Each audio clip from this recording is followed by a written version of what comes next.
Let's start off with the UN. You've heard a lot of criticisms of the UN under this administration.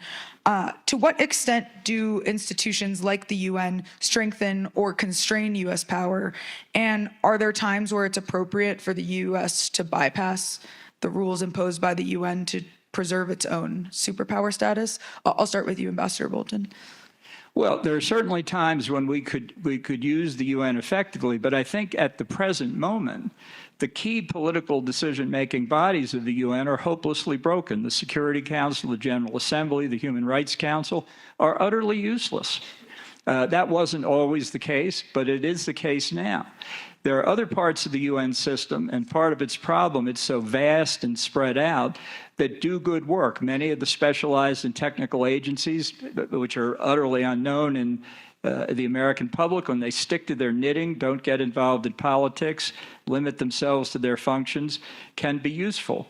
But there are also vast swaths of the UN and the UN system that ceased being useful long ago, if they ever were. So absent some fundamental change in the structure of the UN to make it more effective, I don't think you can look to the UN really for help in really any major political issue at the present time. Ambassador Rice. Ambassador Bolton, what was your famous quote? You could knock off however many floors of the UN tower and... Yeah, I said if you lost the top 10 stories of the Secretariat building in New York, nobody would notice the difference. Right. So I succeeded Ambassador Bolton at the UN, one ambassador removed. And I think most people would assume our views of the institution are very different. And they are different in the sense that I think the UN is indeed, as Ambassador Bolton said, failing in the present, particularly the Security Council, which is the vital decision-making body.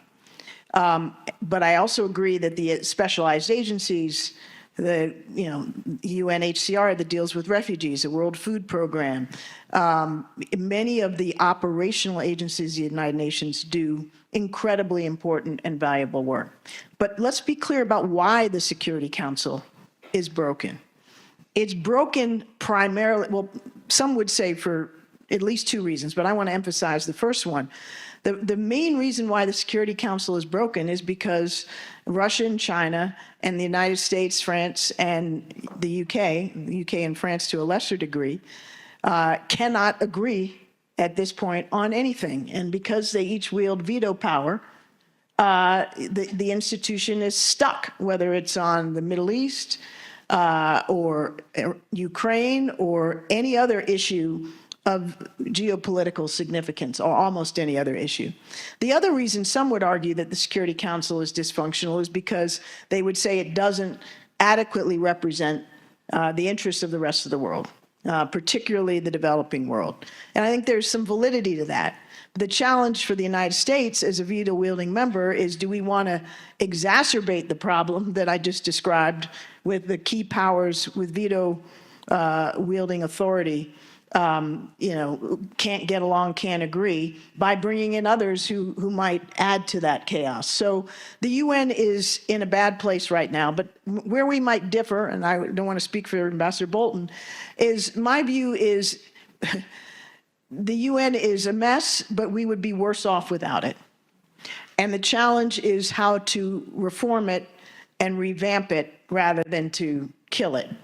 And Lord knows the reforming and revamping would have to be more than surgical. But we need a place, as we learned after the failure of the League of Nations, where the member states or the nation states of the world can communicate, can negotiate, and can try to achieve outcomes that are broadly beneficial and serve our national interests. I'll just make one brief point. One of our predecessors, Jeane Kirkpatrick, was once asked if the U.S. should withdraw from the United Nations. And she paused for a minute and said, "No, it's not worth the trouble."